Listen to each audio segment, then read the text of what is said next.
kangkana bari pelalengkanoa opak puli agnoy kangkana bari pelalengkanoa ai pemenam doi semenoi doi pelalengkanoa agnoy rigila do bolang hani pagbubigi mango agnoy mitiam patakubong sidul pangkumen dolungin sudu bugil kampo jimolango wago mengenom lodi me poldu zono pe agnoy rigila do bolang ani pagbubigi mango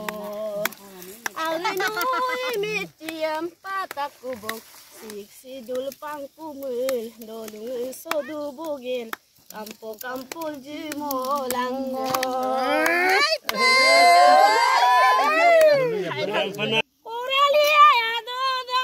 Dhemaji জিলাৰ এখন অতি ভিতৰুৱা অঞ্চল যেহেতু বানেগৰখা অঞ্চল যাক আমি সোণাৰী ঘাট বুলি কোৱা হয় ঐতিহাসিক এই সোণাৰী ঘাটত এতিয়া দেখা গৈছে চৌদিশে এটা কৃষিৰ বিপ্লৱ আৰু কৃষি বিপ্লৱ সেইকাৰণে ক'ব বিচাৰিছোঁ যিসকল বানেগৰখা অঞ্চল যেহেতু ব্ৰহ্মপুত্ৰৰ নৈ কাষৰীয়া যিসকল গাঁও আছে এই গাঁওসমূহ বৰ্তমান কৃষিৰ লগত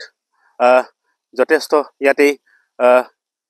যুদ্ধংদেহী ৰূপত পথাৰত নামি পৰা দেখা গৈছে যেহেতু কৃষি বিপ্লৱ ইয়াতে কৰা দেখা গৈছে যিসকল ইয়াতে কৃষিজীৱী ৰাইজ যিসকল বানেগৰখা অঞ্চলৰ ৰাইজ ইয়াতে এতিয়া পথাৰত নামি পৰিছে গাঁৱৰ সকলো বোৱাৰী পৰা আদি কৰি সকলোৱে পথাৰত নামি পৰিছে যিহেতু একমাত্ৰ এখন অঞ্চল কৃষিৰ ওপৰতে নিৰ্ভৰ কৰে কিন্তু এইখন অঞ্চল যেহেতু বানেগৰখা এখন অঞ্চল আৰু বানেগৰখা অঞ্চলটোত যেহেতু ইয়াত ব্ৰহ্মপুত্ৰৰ নৈ পানী ইয়াতে আহে আৰু সকলোবোৰ এটা সময়ত বাৰিষাৰ সময়ত ইয়াতে ধান খেতি কৰিব পৰা নাযায় যিহেতু একমাত্ৰ এতিয়া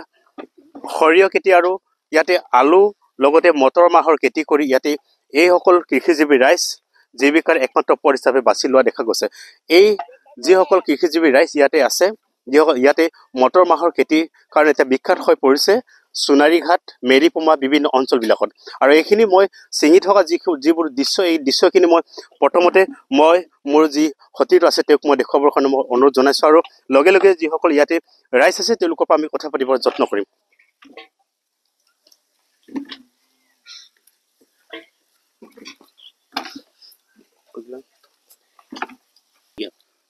আজি 15-20 বছৰ ধৰি ইয়াত ধান খেতি নহয় য'ত নেকি আপোনাৰ নামটো সোণাৰীঘাট দাঁতিকাষৰীয়া অঞ্চল ব্ৰহ্মপুত্ৰৰ ওচৰত সেই ইয়াত বহুত গাঁও সামৰি আছে আপোনাৰ দীঘলী পাম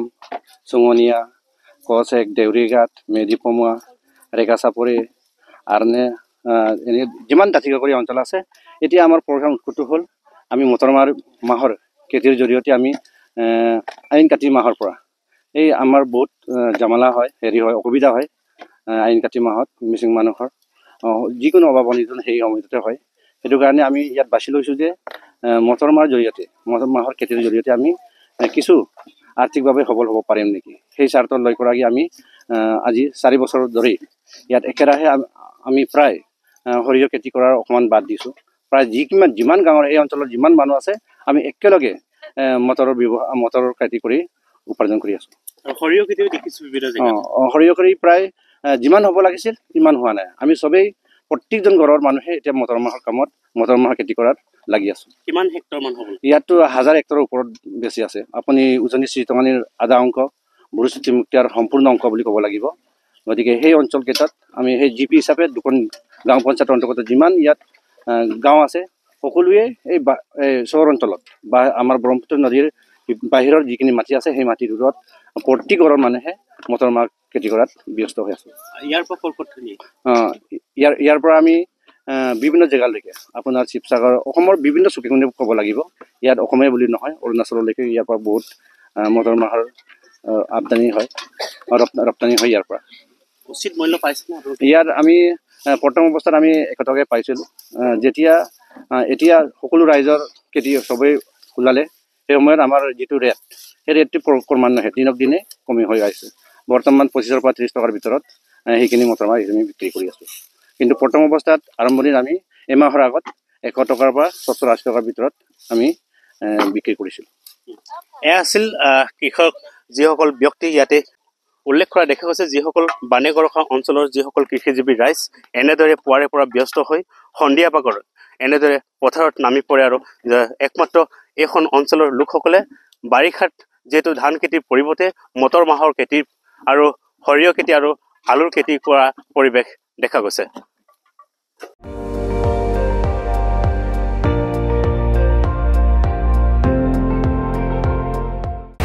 আপুনি চাই আছে ND24, সৰ্বশ্ৰেষ্ঠ নহয় সৰ্বোত্তমৰ দৌৰত।